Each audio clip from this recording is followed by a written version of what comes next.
The sound of car door slamming shattered the peaceful morning quiet of my ranch. I looked up for my coffee to see a minivan parked by my private gate and 4 people unloading paddleboards and coolers like they owned the place. They walked right past my private property sign, chatting excitedly about their lake day. I set down my mug and headed toward them. "Excuse me, this is private property. The lake isn't open to the public." A woman in designer sunglasses turned to me with a confused expression, "But we booked this online. Paid $75 for the day. Look." She pulled out her phone and showed me a booking confirmation for Peaceful Waters Lake access. My stomach dropped. That was my lake, and I'd never authorized any booking system. "Where exactly did you book this?" I asked, trying to keep my voice steady. She scrolled through her phone through the Riverside Estates HOA community page. The listing said it was a new amenity for residents and guests. Riverside Estates, of course. And I knew exactly who was behind this. Let me back up a bit. I'm David Thornton, and I've owned this 100-acre ranch for 15 years. The property includes a pristine 20-acre lake that I've kept private and protected. My land sits just outside the Riverside Estates HOA boundaries, which has been both a blessing and lately a curse. About 6 months ago, a new HOA president took power. Patricia Hartwell, though everyone just called her Karen for obvious reasons. She was in her early 50s, always impeccably dressed, and had the personality of a drill sergeant crossed with a used car salesman. From day one, she'd been eyeing my property like a hawk. It started with subtle suggestions at community meetings. I'd attended as a courtesy to my neighbors. "Wouldn't it be wonderful if we could expand our community amenities?" she'd say, looking directly at me. That beautiful lake just sitting there and used by the community. I'd politely declined every time. The lake was my private sanctuary home to native fish species I'd carefully cultivated and a nesting ground for local waterfowl. But Karen didn't understand the word no. She'd escalated her campaign over the months. First came the letters on official HOA letterhead suggesting I consider opening the lake for supervised community events. Then the surprise visits where she'd show up with potential committee members to discuss the benefits of sharing resources. Each time I firmly but politely refused. But listing my lake online without permission, this was a whole new level of audacity. After sending the confused family away with sincere apologies and a promise to sort this out, I went straight to my computer. Sure enough, there it was on the Riverside Estates website, a professional-looking listing, complete with photos of my lake taken from the road, pricing packages, and even fake reviews praising the peaceful atmosphere and excellent fishing. The listing claimed the lake access was a new partnership between the HOA and local landowners to enhance community value. It listed Patricia Hartwell as the contact person. I printed everything and called my lawyer, Janet Morrison, immediately.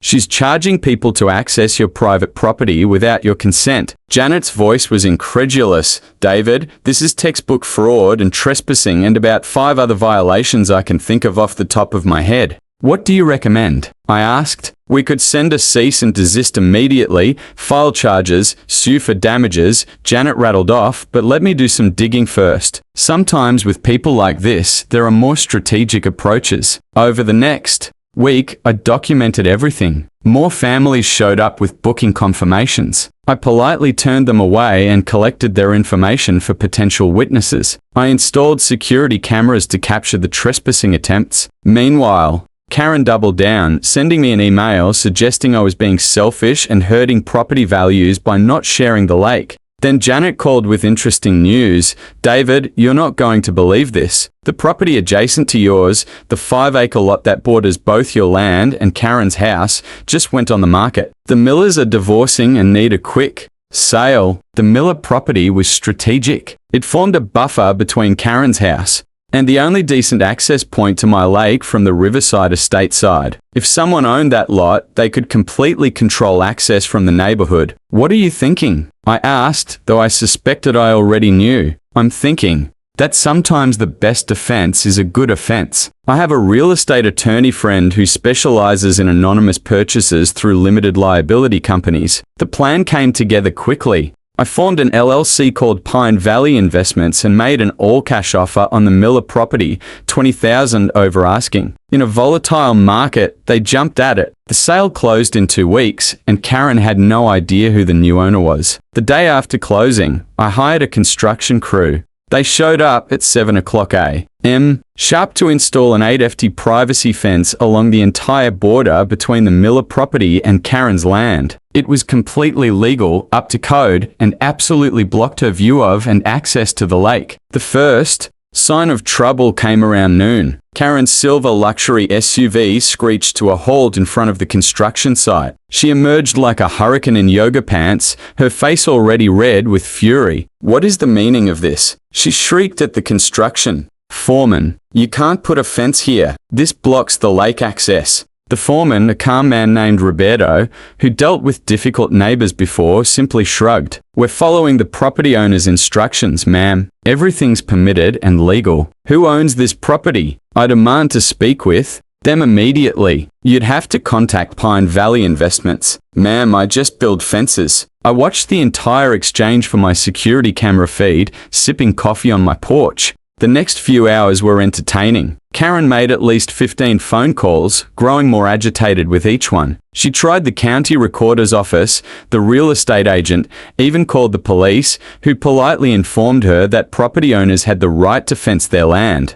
By evening, she'd somehow figured out how to contact my LLC's registered agent, which was my lawyer, Janet. The voicemail she left was a masterpiece of entitled rage. "I know this is David Thornton's doing." Her recorded voice screeched, "This is harassment. That fence is blocking established community lake access. I'll sue. I'll have him arrested. The entire HOA board will hear about this." Janet called me laughing. "Want me to respond?" "Not yet. Let's see what her next move is." I didn't have to wait long. The next morning, Saturday, chaos erupted. 12 families showed up with lake day reservations. They couldn't access the lake because of the new fence. Karen had to meet them at the blocked entrance, refunding their money from her own pocket while making increasingly desperate excuses. But the real fireworks started Monday morning when I received an official notice from the HOA demanding I remove the fence and cease interfering with community lake access. They'd called an emergency board meeting for Wednesday evening. Perfect. This was exactly what I'd been waiting for. I showed up to the meeting with Janet and a thick folder of evidence.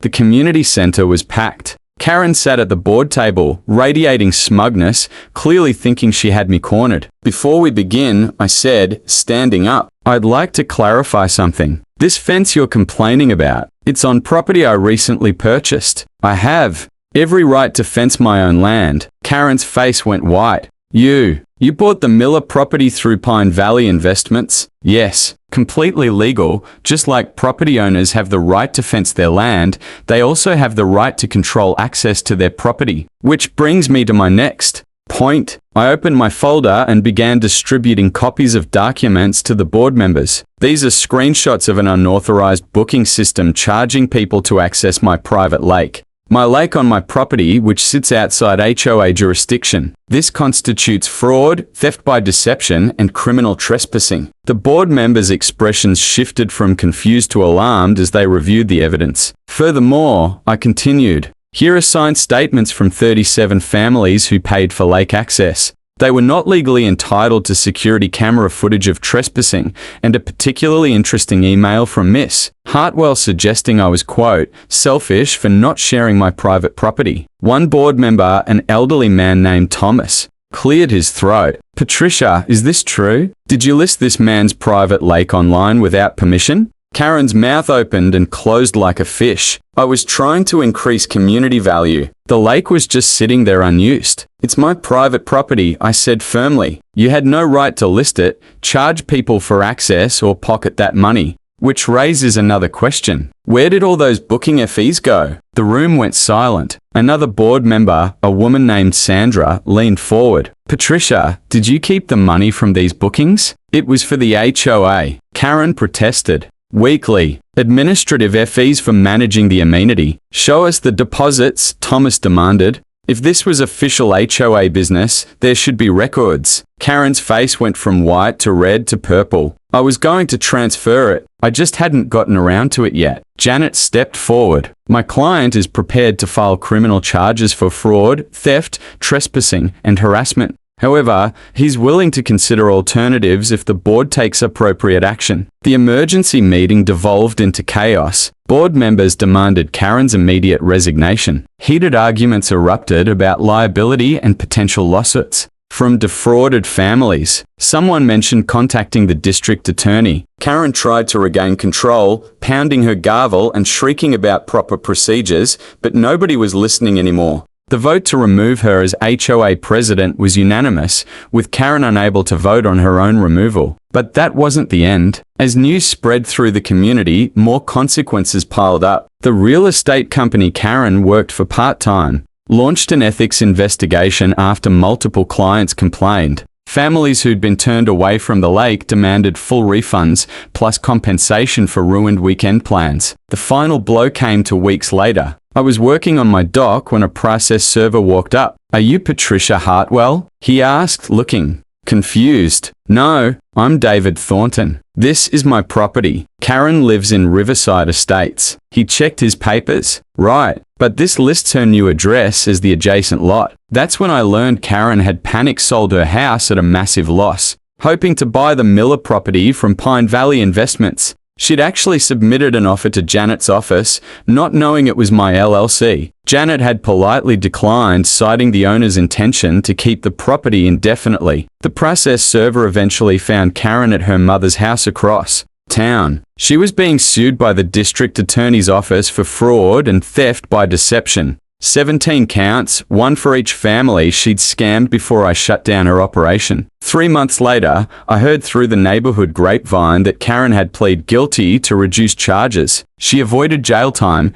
but received 2 years probation, 500 hours of community service, and was ordered to pay $23,000 in restitution and fines. The last time anyone saw her in Riverside Estates was when she came to collect her things from her foreclosed house. Roberto, the fence contractor, happened to be there installing a decorative gate on my new property. He told me she sat in her car for 20 minutes staring at the fence that had ended her HOA reign before driving away. I kept the Miller property and turned it into a small nature preserve, planting native trees and creating a butterfly garden. The new HOA board, much more reasonable than their predecessor, even gave me a Community Beautiful Fanication Award for improving the neighborhood's aesthetic value. As for the fence, I had a sign installed on it. In elegant lettering, it reads, "Private property."